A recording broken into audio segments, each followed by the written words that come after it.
This is me, د.هاني الحسني, and that's the course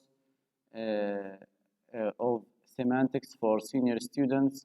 I wish you still fine and okay.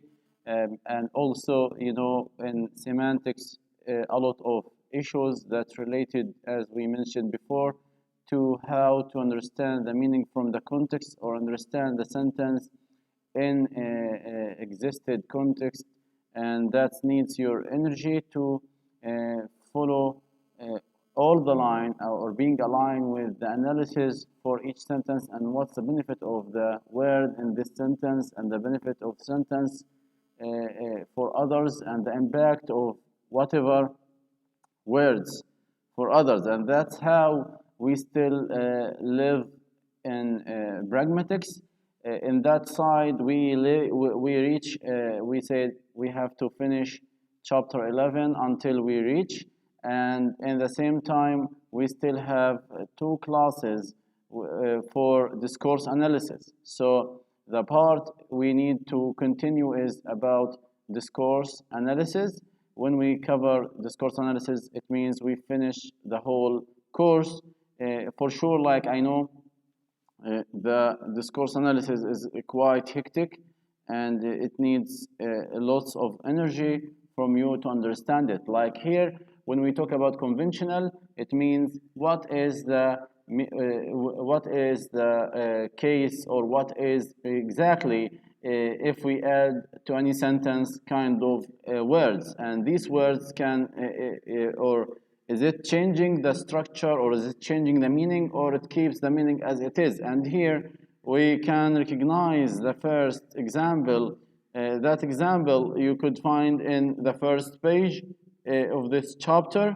It talks about the usage of but and what's the difference. And here you can see that using but and in the simple sentences can give us different meanings. How if I say she's poor but she's honest, it means here the poverty living life didn't change her soul or the inspirational character, and she already defy all the challenges to be honest, even she is poor. Usually poor people, we could recognize them, they maybe like to say a lot of dramatic stories or lying stories that you can sense it's about lying. And in here, the part that we are looking for, we need to understand the implicature. This implicature, it means we add such words to change the whole contribution of the truth condition level. And you know, I know some of the structures. We knew that the sentence like into what do you mean but there is no conflict between poverty and honesty.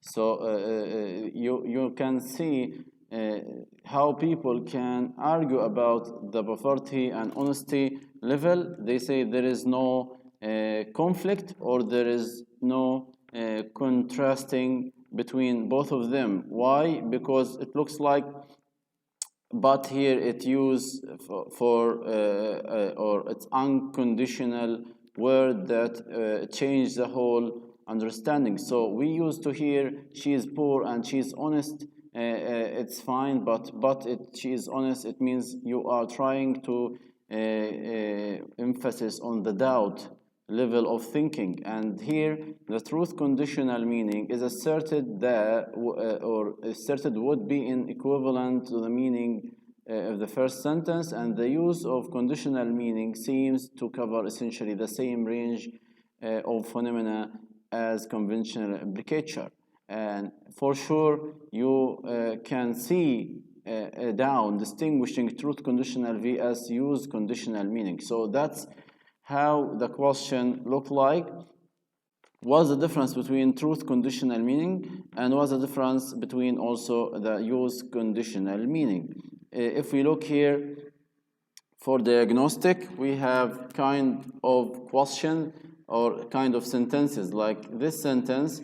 we have it, he is an Englishman, he is therefore brave. So we need to understand that use conditional meaning here. It didn't mean exactly that every Englishman should be brave, but in other contexts, it could be for maybe a novel. The novel includes a lot of characters from different countries and different states, so that the audience can recognize all Englishmen. He has brave to or brevity to do a lot of things which look like courageous or courage to make it in front of maybe strong people. And that's how we normally recognize there are part of the intrinsic conventional of given expression by virtue of the meaning my words. So by virtue of معناتها قلنا استنادا على أو إلى. So that part, number 3, they do not contribute to the truth conditional content, which is the main point of the assertion. So here what we need to understand that the truth condition, we can look at this sentence, we can say it's true and it's false, but usually it's false if we find out such experiences with Englishman, he really coward, or the person who felt fearful everywhere. So the definition here, we need to understand that he suggests that conventional implicature could be conventional in case in semantic nature rather than pragmatics. Secondary, not part of that issue content, but rather used to provide supporting content. So that's the second point. The third point, it's about independent, separate from and logically independent of the issue content. Scopeless, it's implicature, so there is no scope and we haven't followed the interrogative or negation mood. Often we just look at the idea, not presupposed, it means not assumed or not expected by some people. Or that's how when you mention one case here, hey, wait a minute, that response it seems less natural. Why? Because it looked like it's not between some people who are professional, it looked like maybe between friends.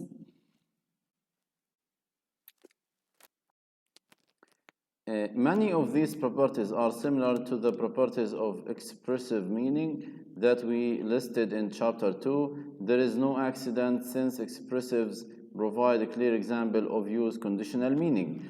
What is the meaning of this sentence?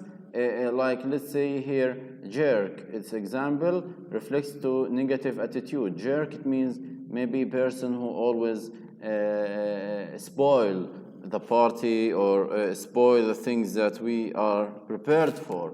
And for sure you can use this word, but this word it has a very bad meaning, or it affects the maybe audience when you say jerk. Even it's not formal word, and that's how we have to distinguish when you use this word. And it's not easy for you to just listen or hear this word from public and then say it to anyone. If you want to use it, you have to be aware of the person that you are talking for. So that jerk Peterson is the only economist on the committee, or hey, wait a minute, I didn't know that Peterson was a jerk. So both or those sentences, it's about negative attitude. What else here? Speaker-oriented adverbs. What is the function of adverbs if it's included or if it's existed in the sentences? Like let's say if I mention a sentence and I say in it like unfortunately, sadly, frankly, or surprisingly, what is the effectiveness of using that kind of word? Is it like changing anything or not? And here what we are looking for, we look for the speech act adverbials, when we use frankly, honestly, seriously, confidentially, these words will affect us to believe the speaker or the one who delivers speech. Why? Because, as we say, using or dealing with these words or adverb words can change your behavior of reaction. How? Let's say that we, in that regard, want to say your cousin is a habitual liar. So you are talking about somebody who has a habit of lying, and you add frankly, it means you used to it. And when you use frankly, it means you used to it for many times. That's why we have to be aware of using that truth conditional content. Frankly, add more emphasis with the evaluation. Okay, so evaluative adverbs here, and we have here also speech act adverbials. Last, we have curiously, the mayor never asked where all the money came from. You can see in the expression here, the mayor never asked where all the money came from. Without the word curiously, it means you are trying to show a surprise with using this adverb, and that's why you are trying to show the level of truth is quite lower. Why? When you say curiously or fortunately, the mayor never asked where all money came from, it means you are looking for that part. You are looking for the money, and the mayor just ignore it. There is something unexpected happened, and that's why the emphasis of using adverbs here change the structure of the sentence to make it almost unbelievable.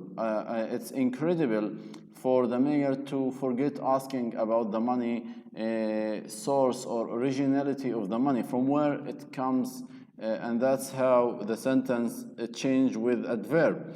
The last we have here, the best team fortunately didn't win on this occasion. That's about when you cannot mean anything, but you are trying to claim the speaker oriented with adverb. So the best team fortunately didn't win on this occasion. So why you say fortunately? It means you are looking for the best team, and usually and normally for all people around the world, when you are talking about best team and best team didn't win, you use the word fortunately. It looked like there is something unexpected. It means maybe your team, maybe the second best team, not the first like them, and you are trying to tell others, we still have the fortune, we still have the fate to be the best in this kind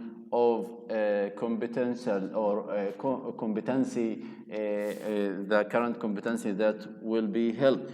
Number B here, was it okay, or did he unfortunately lose the vision in that eye? So I'm asking here very normal question, and this question just from your own normal life, there is no surprise here. Why?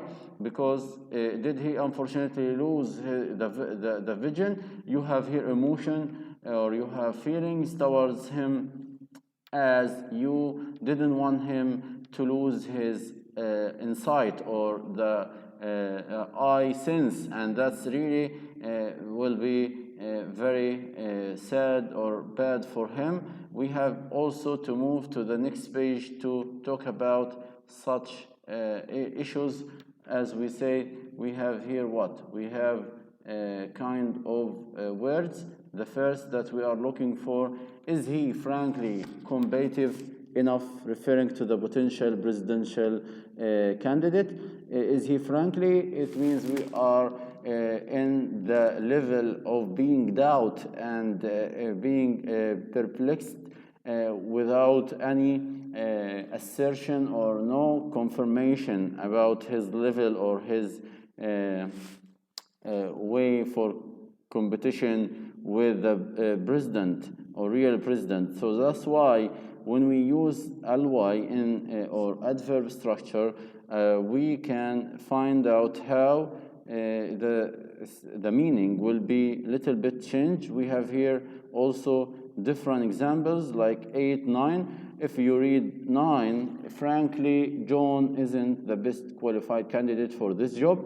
So you are trying here to show the truth level through what? Through using frankly. If you say John is not the best qualified candidate for this job, maybe you look like bias, but if you use it frankly, it means you are showing your strong opinion without any hesitation towards John.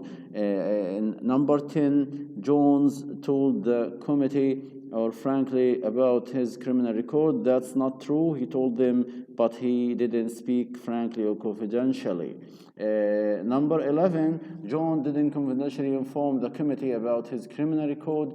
So you are trying to use confidentially. So we could say John didn't inform the committee about his criminal record, and we still have that truth level. But when you say confidentially, it means he looked like for more secretive atmosphere and circumstances. That's why he didn't find it and he keep it for secretive for himself. Again, if we move to number 16, we have it is curious or fortunate that the mayor never asked where all the money. Here we use the way for the adjective. Why? Because it looked like how the utterance will receive it. If I say it is fortunate that the mayor never asked, you have more positivity when you hear this sentence. It is not odd that John or Jones asked for appraisal before he bought that parchment. It seems natural under the circumstances. So with adjective, you can see how the examples will be a little bit elevated or modified. And to summarize here for the last in 18, was it odd that Jones didn't ask for an appraisal? So odd, it looks like adjective. No, I think it was fairly natural under the circumstances. So when you need to summarize it, contribute use conditional rather than truth conditional meaning to utterances in which they occur. It means we are trying to maybe give you different words for the same situation, like using adjective or using adverb. What will be changed for the structure? If I use adverbial structure or adverbial word, or I use adjective instead of adverbs. And what will happen if I didn't use adjective or adverb in the sentence? That's how this kind of conventional implicature describe the conditions for the hearer. If you hear the sentence without adverb or without an adjective, what will happen to your understanding or to your truth level? Usually in our culture, if you swear a lot and you have that kind of God swearing, people will try to believe you directly about your story. When you narrate a story, they will try to believe you, or they will attempt to believe you in the way that you are showing your body language in line with what you wanted. And in that regard, what I need you to understand is when you try to talk about the sentence, try just to describe what is the function of adverb or adjective in the sentence, and how do you feel about your understanding. Is it like negative meaning? Is it positive meaning? Are you satisfied with the truth conditional level, or are you satisfied with the meaning? And that's how we finish that chapter. You can back to the questions at the end. We have such a question. This question you could find it later in the conclusion, like use kinds of evidence to discuss for this chapter. to contribute truth, conditional, or use conditional meaning. We have some kind of a question. We have here, Wilma probably loves sauerkraut. You have to read this sentence and find out what is the impact of probably in the sentence and what will happen if we omit probably. In the third sentence also, Fred loves soccer. To, what's the impact of to? So to, its emphasis, it looked like we believe we have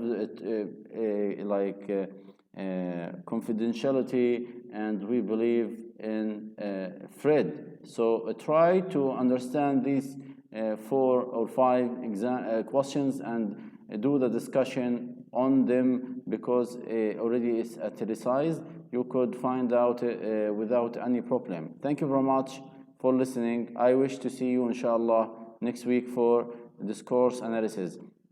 Try to prepare it well, because we will try to show you some kind of conversations or a speech for president or whatever to discuss how we put the rules for discourse analysis theory. Thank you again and see you later.